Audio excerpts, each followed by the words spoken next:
Assalamualaikum warahmatullahi wabarakatuh. Saya Musliar Kasim dari segenap Sivitas Akademika Universitas Baitur Rahmah.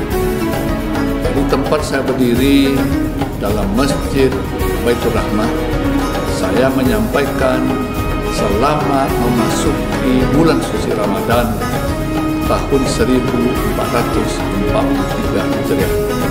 Mari kita laksanakan puasa dengan sebaik-baiknya, termasuk amalan-amalan yang meningginya. Di antaranya membaca Al-Quran, melaksanakan tadarus, termasuk juga menyantuni anak yatim dan orang-orang yang kurang beruntung secara ekonomi. Mudah-mudahan dengan kepedulian kita kepada mereka, mereka merasakan nikmatnya menjadi seorang Muslim yang baik. Mudah-mudahan setelah melaksanakan puasa 1 bulan penuh, keimanan kita bertambah, keislaman kita semakin kokoh, sehingga bisa kita implementasikan kegiatan yang sudah kita laksanakan pada bulan Ramadan dalam kehidupan kita sehari-hari. Selamat berbuka setelah beduk berbunyi pada setiap hari. Demikian saja. Billahi taufiq wal hidayah. Assalamualaikum warahmatullahi wabarakatuh. Bismillahirrahmanirrahim. Assalamualaikum warahmatullahi wabarakatuh. Alhamdulillah alladzi amarana bi dzikrihi dzikran katsira.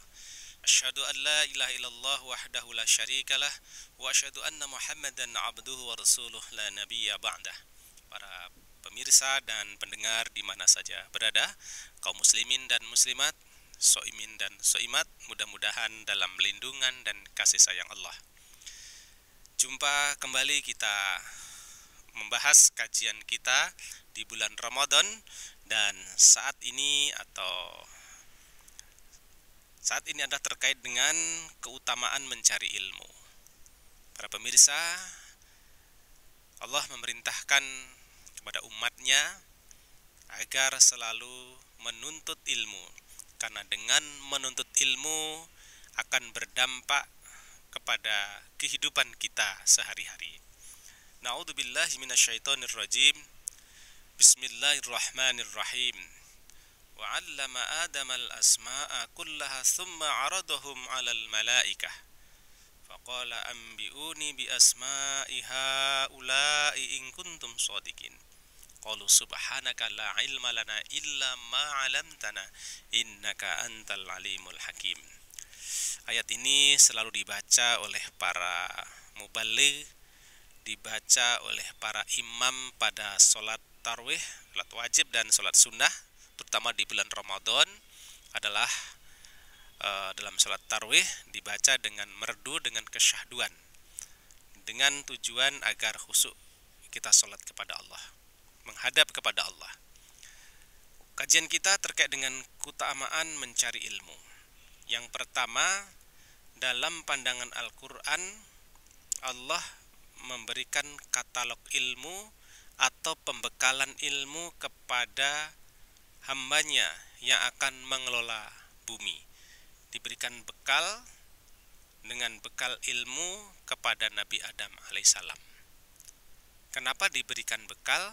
Karena Nabi Adam alaihissalam itulah yang dipersiapkan untuk mengelola bumi. Maka keutamaannya adalah ketika kita ingin mengelola sesuatu, ingin menghadapi kehidupan ini, ajaran Islam memberikan kewajiban untuk membekali diri dengan ilmu.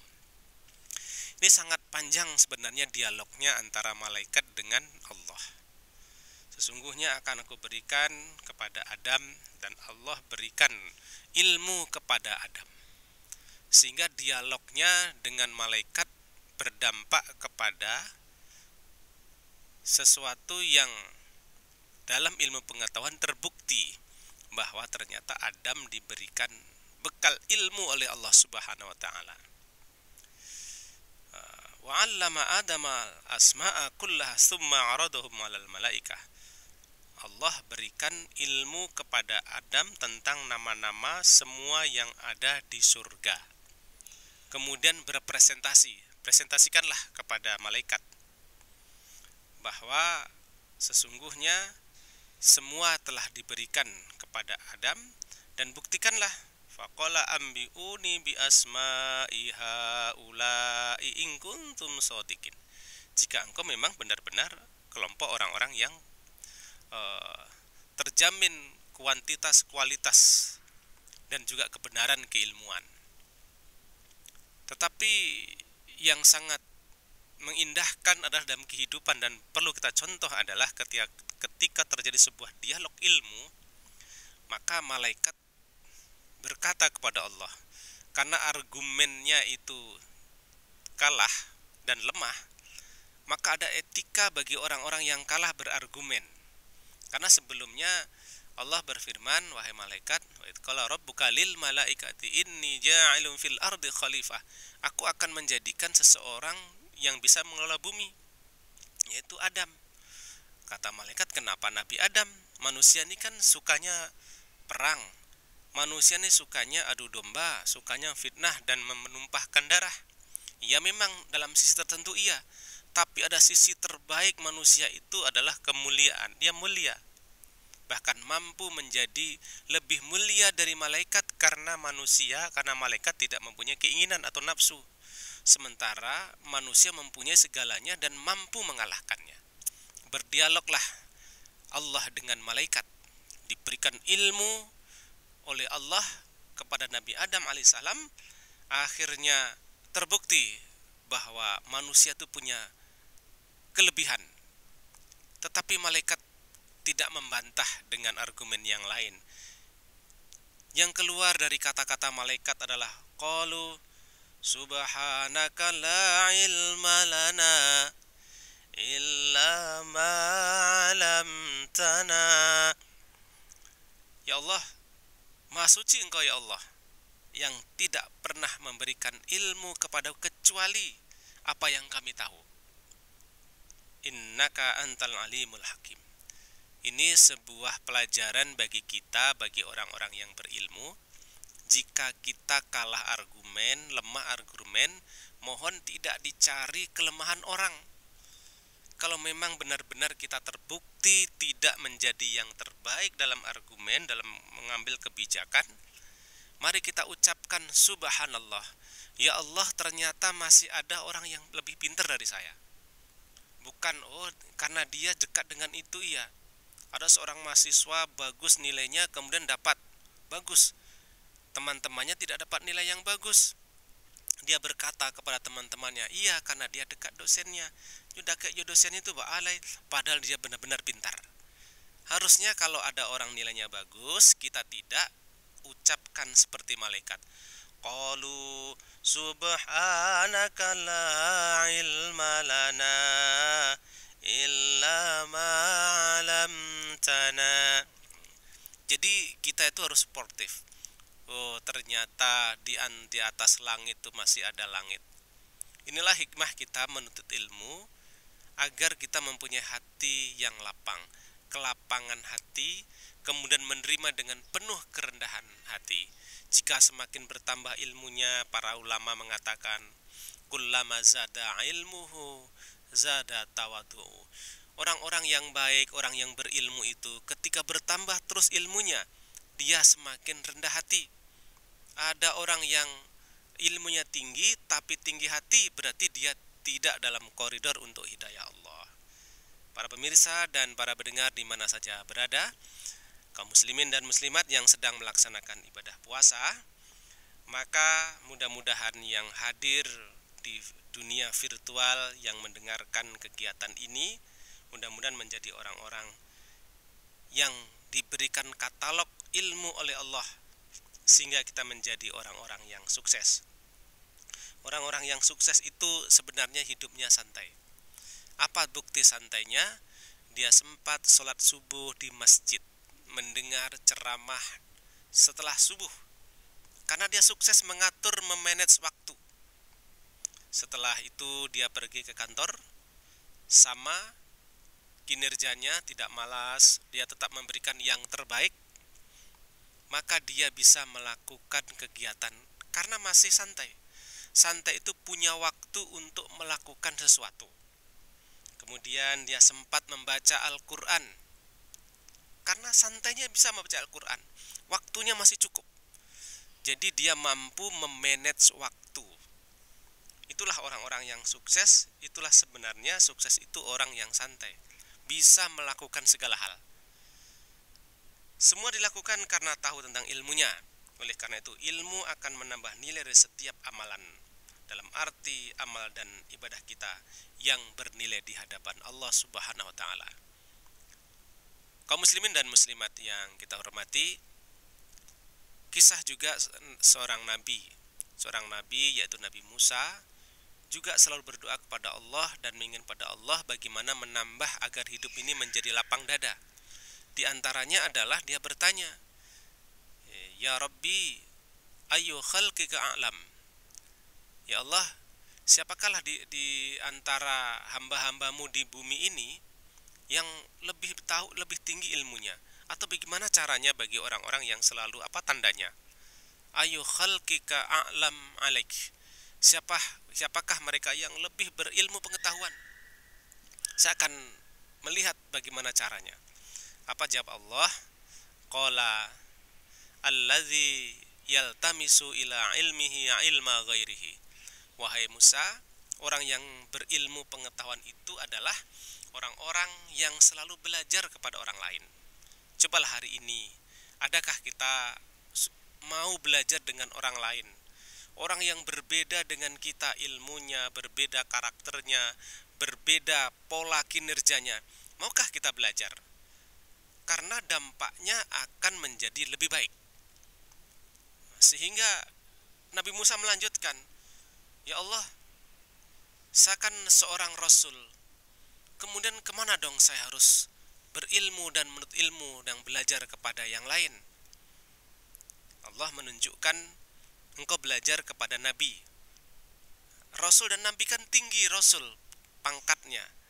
Tapi engkau harus belajar kepada seorang Nabi, yaitu Nabi Khidir. Kenapa aku harus belajar dengan Nabi Khidir? Karena tidak ada jaminan semua orang menguasai ilmu. Ternyata hasil riset atau penelitian dalam Islam, Nabi Musa menguasai ilmu-ilmu realitas, ilmu-ilmu yang empiris yang nampak.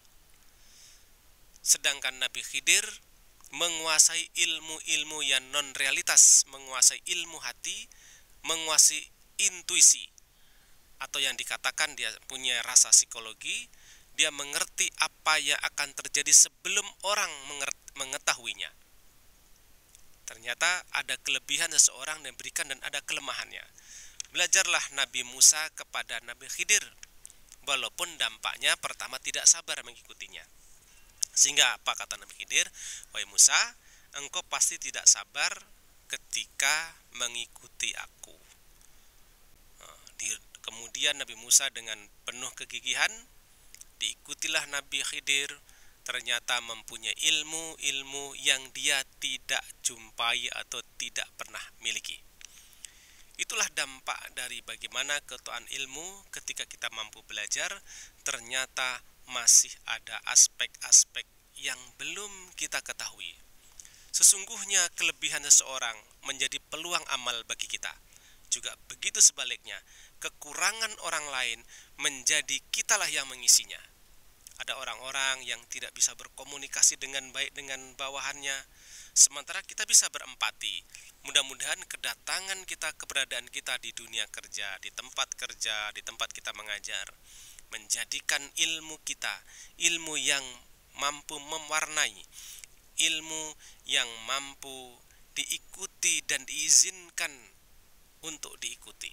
Karena kita mampu untuk selalu berilmu, mengutamakan keilmuan, sehingga tidak pernah lelah kita untuk selalu belajar. Para pemirsa dan pendengar di mana saja berada, itulah terkait dengan yang pertama, bagaimana dampak ilmu menjadi kita orang-orang yang rendah hati, menjadi orang-orang yang mampu menerima orang lain. Yang kedua, keutamaan mencari ilmu ketika kita sudah mendapatkan, dampaknya adalah bahwa setiap amal perbuatan harus didasarkan dengan ilmu. Beramal pun harus dengan ilmu, sehingga amal ibadah kita itu lebih berkualitas. Di bulan Ramadan hari ini juga harus kita tambah tentang fikih Ramadan. Setiap saat kita harus menambah ilmu kita tentang ibadah.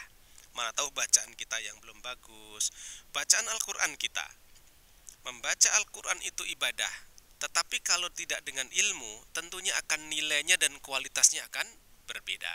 Ketika kita membaca dengan bagus, fasahahnya bagus, makhrajul hurufnya bagus, kemudian tanda bacanya bagus, tajwidnya bagus, tentunya Allah akan memberikan yang lebih bagus dari sisi imbalan dan pahalanya.